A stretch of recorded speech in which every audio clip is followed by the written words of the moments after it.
नमस्कार। कल मैंने मनोज तिवारी जी का प्रेस कॉन्फ्रेंस देखा और ये प्रेस कॉन्फ्रेंस भी पुरानी जैसी ही थी और फिर झूठ परोसने की कोशिश थी, लेकिन उसमें फिर एक बहुत बड़ा झूठ उन्होंने फिर से फैलाने की कोशिश करी। उन्होंने कहा कि संजीव झा कब्जे की ज़मीन में रहता है, कब्जेदार विधायक। मैं मनोज तिवारी जी की फ्रस्ट्रेशन समझता हूँ।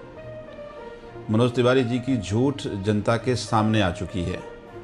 पहले आकर उन्होंने कहा कि बुराड़ी विधानसभा में एक ईंट नहीं हिलेगी, जगतपुर गांव में टूटा, तो पहला झूठ सबके सामने एक्सपोज हो गया। फिर मैं उनके कुछ गांव के लोगों के साथ गया, मैं सांसद जी के घर, सब गांव के मौजूद लोग थे। उन्होंने कहा कि उग्र भीड़ लेकर के आए थे, तो उग्र भीड़ लेकर के आए थे तो गांव के लोग थे। गांव के लोगों ने कहा ये तो सरासर झूठ है।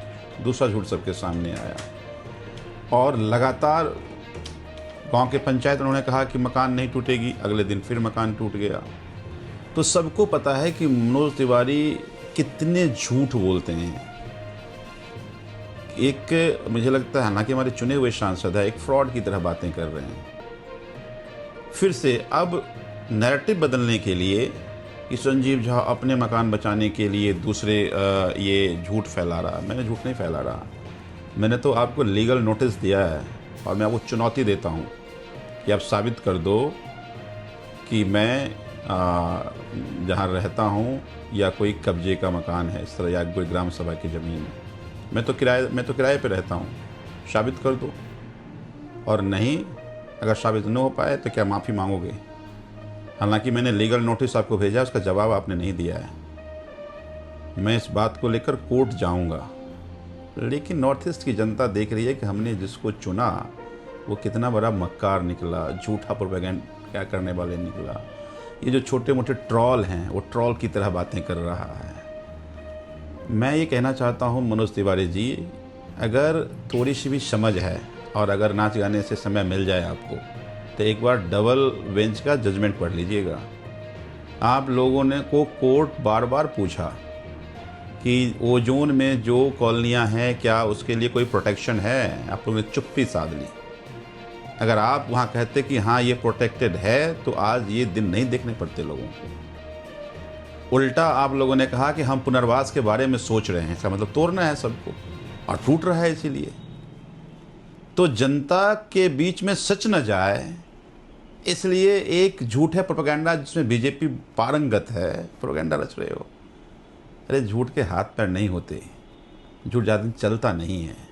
मैं चुनौती देता हूँ आपको कि है हिम्मत और औकात तो साबित करो, नहीं तो प्रोपेगेंडा, झूठ का प्रोपेगेंडा करना, ट्रॉलर बनना बंद कर दीजिए मनोज तिवारी जी आप। और चिंता नहीं कीजिए, मैंने पहले ही कहा था, शुरू आपने किया है। मैं पूरी एक एक डिटेल निकाल रहा हूँ कि भारतीय जनता पार्टी के नेता कहाँ कहाँ ज़मीन कब्जा किए हैं। अब हमारे पार्षद के बारे में बोले तो उसकी तो अपनी पुश्तैनी ज़मीन है। आपकी औकात नहीं है उस ज़मीन आप साबित कर सकते हो कि कोई ग्राम सभा है या कोई गलत ज़मीन है। लेकिन जो बगल में आप बैठे थे ना, जो चुनाव लड़ा है वहाँ से, वो ज़रूर ग्राम सभा की ज़मीन में मकान बनाया है। चिंता नहीं कीजिए, मैं अब साइट पर जा कर वीडियो बना के भेजूंगा कि आपके लोग और भारतीय जनता पार्टी के नेताओं ने कहाँ कहाँ गलत तरीके से ज़मीन कब्जा करके रह रहे हैं। तो इसीलिए आप गलत लोगों से पंगा लेने की कोशिश मत कीजिए। मैं मानता हूँ कि आपको बिल्कुल नासमझ है, आपको कुछ भी नहीं पता।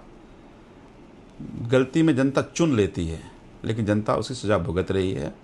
काट की हांडी बार बार नहीं चढ़ता। जय हिंद।